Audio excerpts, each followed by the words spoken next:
The night I remember most didn't start with silence. It started with my father's voice filling the house, sharp and tight, like it had nowhere else to go. I was standing in the living room, not moving, not breathing the right way, not knowing what I had done wrong yet. He was angry. Not wild, not out of control, just firm, controlled, and loud enough that every wall seemed to listen with me. I remember the way the room felt smaller when he was upset.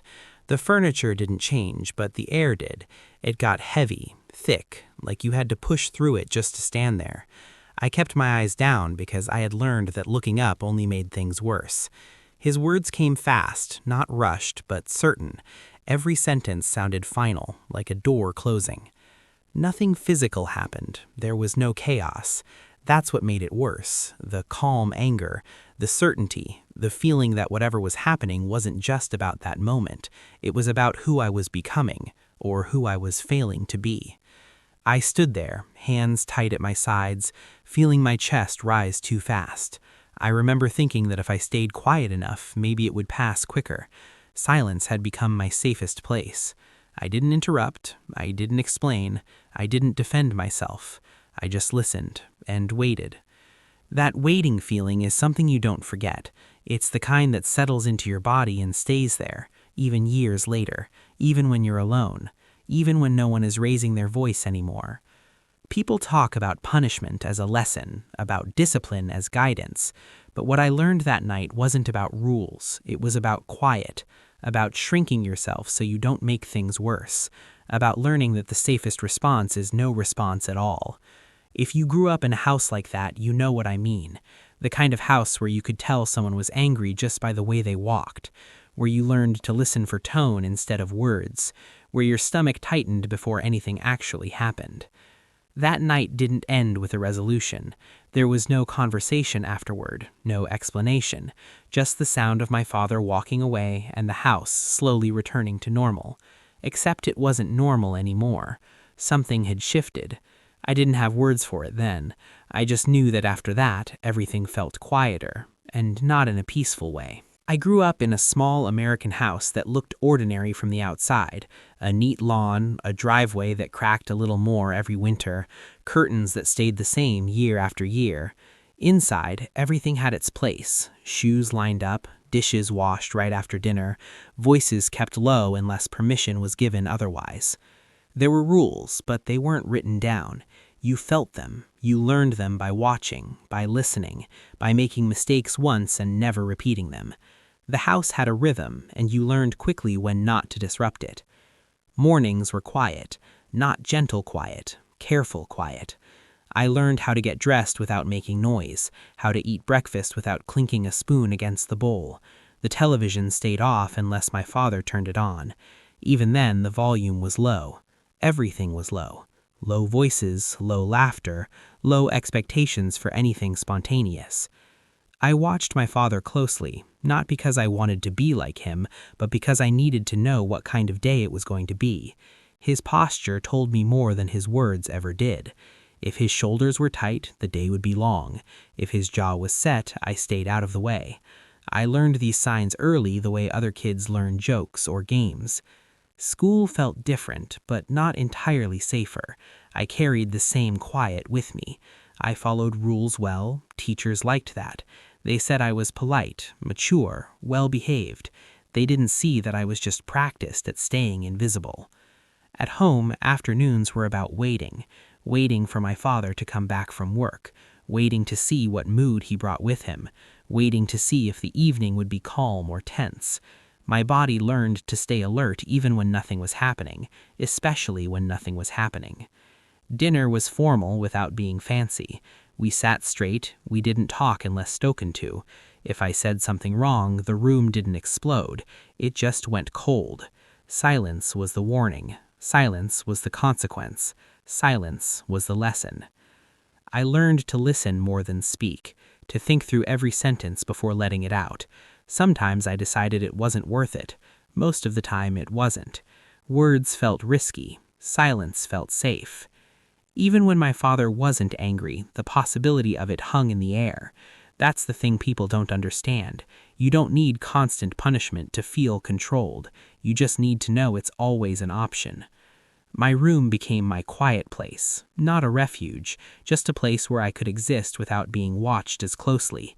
I sat on my bed a lot, listening to the house, the sound of footsteps, the creak of a door. Every sound meant something.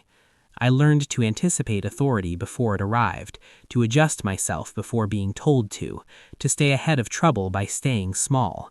That skill followed me everywhere, into classrooms, into friendships, into adulthood. Looking back, I can see how early it started, how the house trained me to be careful, how discipline wasn't just something that happened, it was something you lived inside of. At the time, I didn't think anything was wrong. This was just how things were. Other kids talked back. Other kids laughed louder. I didn't. I watched them and wondered how they got away with it. Fear wasn't dramatic. It wasn't panic. It was steady, quiet, always there, like a hum you stop noticing until it's gone.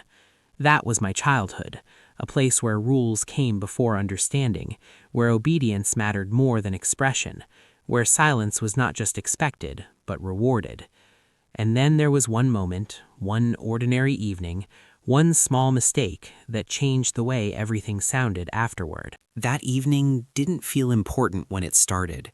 It was one of those ordinary nights that blend into each other when you grow up in a house like mine.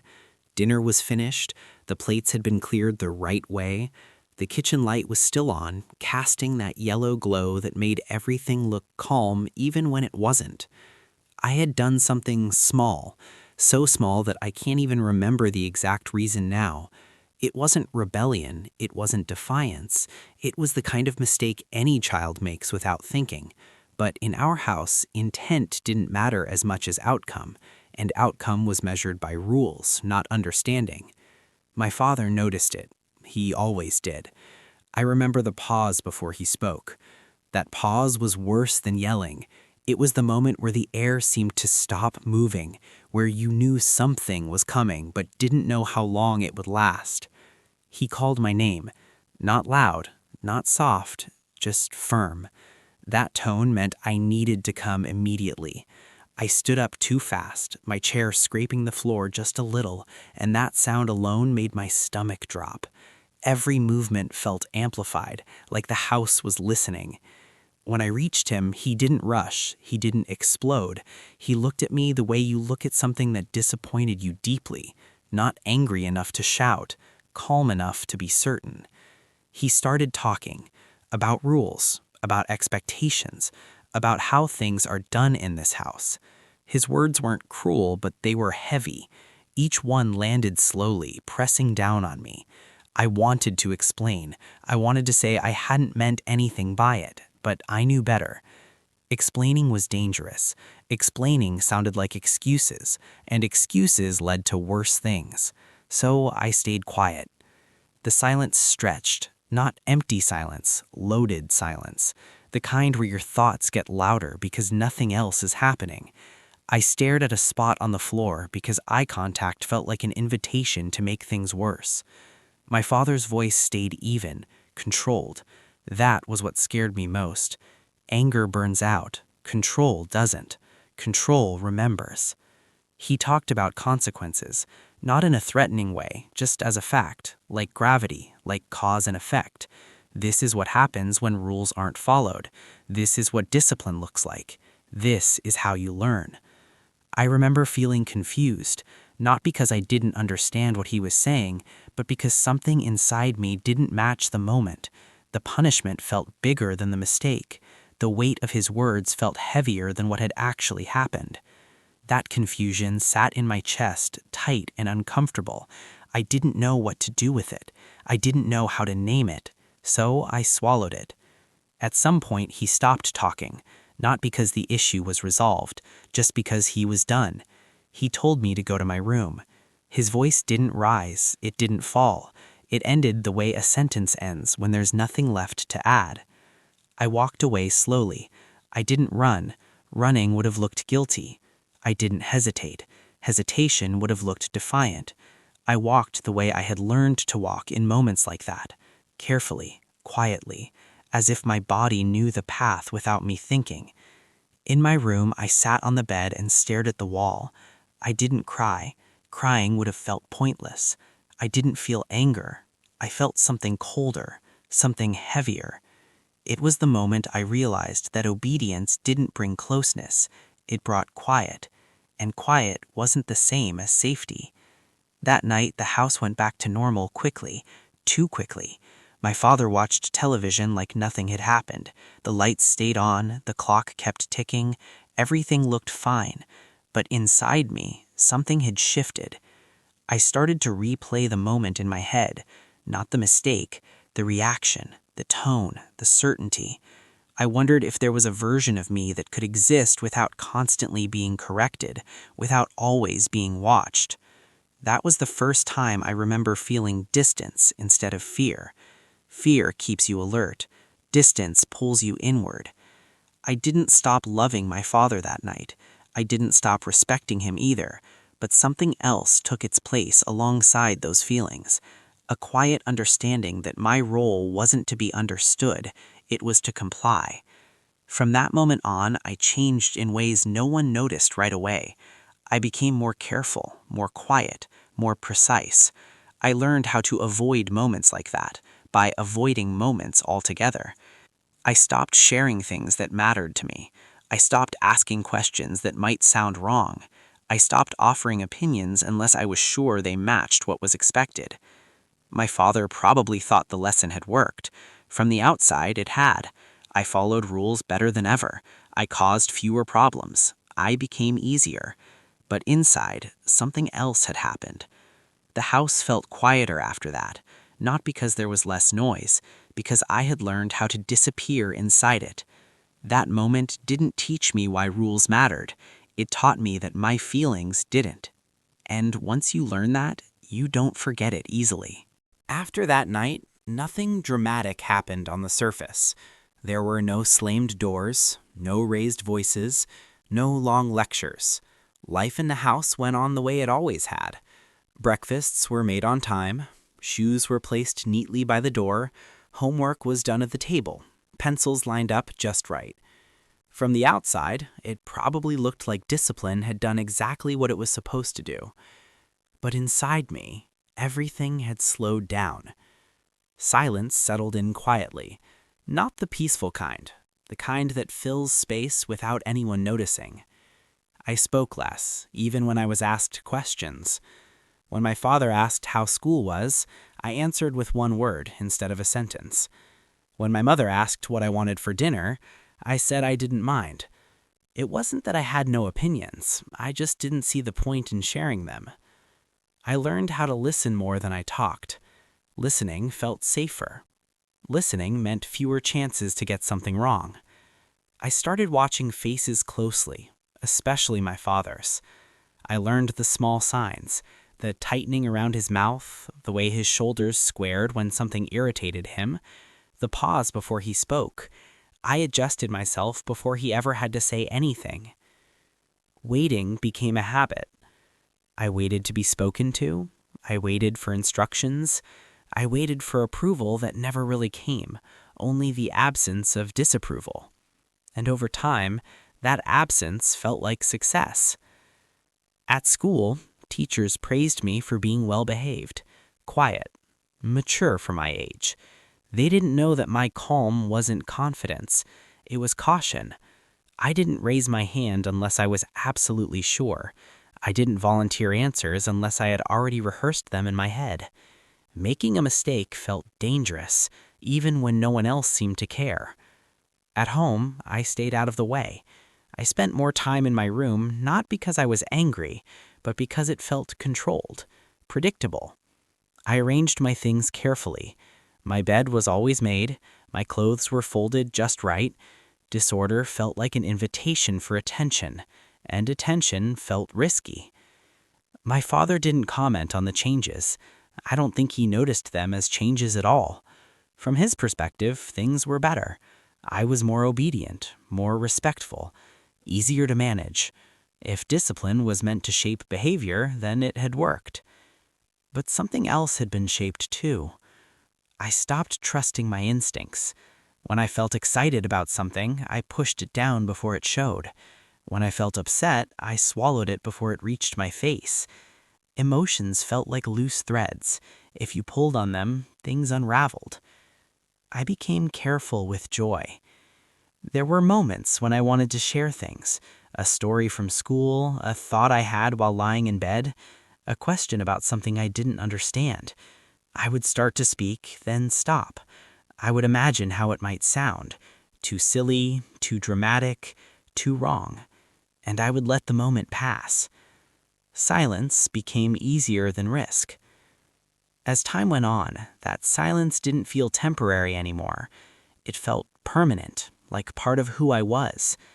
People described me as reserved, thoughtful, polite. They didn't see the effort behind it. They didn't see how much energy it took to stay small. My relationship with my father shifted in a way I couldn't explain back then. I still listened to him, still followed his rules, still respected his authority, but I stopped feeling close to him, not out of resentment, out of distance. It was like there was a wall between us that neither of us talked about. He stood on one side as the rule maker, I stood on the other as the rule follower. We functioned well that way, efficient, quiet, controlled, but there was no warmth in it. I noticed it most during moments that should have felt connecting.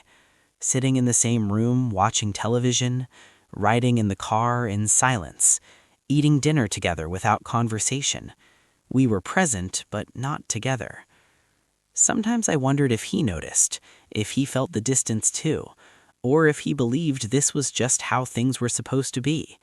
Children listen, parents lead, feelings stay out of the way. I didn't question it out loud. I questioned myself instead. Maybe this was normal. Maybe other kids felt the same way. Maybe growing up just meant learning how to be quiet. Over time, that silence followed me everywhere. I carried it into friendships. I became the listener, not the sharer, the one people talked to, not the one who talked back. I avoided conflict at all costs. Disagreement made my chest tighten. Even small misunderstandings felt heavy. I learned how to keep peace by keeping myself hidden. At home, my father continued being who he had always been, structured, consistent, focused on right and wrong. He wasn't cruel, he wasn't unpredictable. In some ways, that made everything harder. There was nothing obvious to push against, nothing dramatic to blame. So I blamed myself. If I felt lonely, I told myself I was too sensitive. If I felt distant, I told myself I was ungrateful. After all, I was provided for. I was safe. I had rules. And rules I had been taught or love. But love felt different than this. I just didn't have the words for it yet. As I grew older, the silence deepened. It didn't fade with time. It settled. It became part of how I moved through the world. I didn't rebel. I didn't break away. I did what was expected. I did it well. And that was the problem. Because when you learn early that being quiet keeps things calm, you don't stop being quiet when it's no longer necessary. You keep waiting for permission that never comes. That night with my father didn't echo loudly through my life. It echoed softly. In every pause, every swallowed word, every moment I chose silence over connection. Nothing else happened right away. But everything had changed. As an adult, it took me a long time to understand what had really happened back then. Not just that night, not just the rules, but the quiet that followed and never quite left. For years, I thought that was just my personality, that I was naturally reserved, that I preferred listening over talking, that I didn't need much emotional closeness. It wasn't until much later, sitting alone in a quiet room of my own, that I realized how carefully I had learned to live. Distance felt familiar to me. Silence felt normal. When I thought about my father as an adult, my feelings weren't simple. They weren't angry. They weren't bitter. They were complicated. I could see him more clearly now. a man who believed order created safety, who believed discipline was preparation for the world, who thought obedience would protect his child from mistakes, from failure, from pain. In his mind, he was doing what fathers were supposed to do. He had grown up with rules too, maybe even harsher ones. Maybe silence had been handed down quietly, generation after generation. He didn't teach it to hurt me, he taught it because it was what he knew. Understanding that didn't erase the cost. Discipline taught me control. It taught me responsibility. It taught me how to follow rules, meet expectations, and avoid trouble. Those lessons stayed with me. They helped me function. They helped me succeed in ways that looked good from the outside. But discipline also taught me something else. It taught me to doubt my voice, to second-guess my feelings, to measure every word before I spoke. It taught me that being seen could be risky, and being heard could lead to consequences. So I learned to keep parts of myself hidden, even when it was no longer necessary. As an adult, I noticed it in my relationships, how hard it was to express needs, how uncomfortable conflict felt, how silence still felt safer than honesty.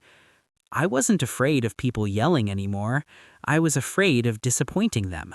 That fear didn't come from nowhere. It came from a home where calm was valued more than connection, where obedience mattered more than understanding, where everything looked fine as long as no one spoke too much. I don't blame my father for that. Blame doesn't bring clarity. Understanding does.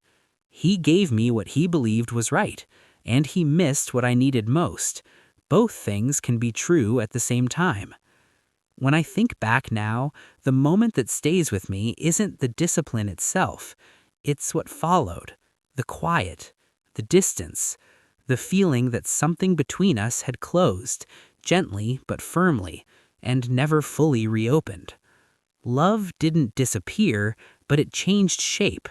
It became quieter, more distant, less spoken. And that was the lesson I carried for a long time. Now, older and looking back, I know that discipline without understanding can shape behavior, but it can also shape silence, and silence can last far longer than anyone intends. If this story felt familiar to you, maybe you grew up learning similar lessons. Maybe you were taught to behave before you were taught to speak. Maybe quiet felt like safety in your home too. If you feel comfortable, you can share your thoughts or memories in the comments.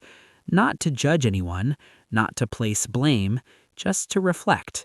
Sometimes putting words to quiet memories helps us understand them a little better.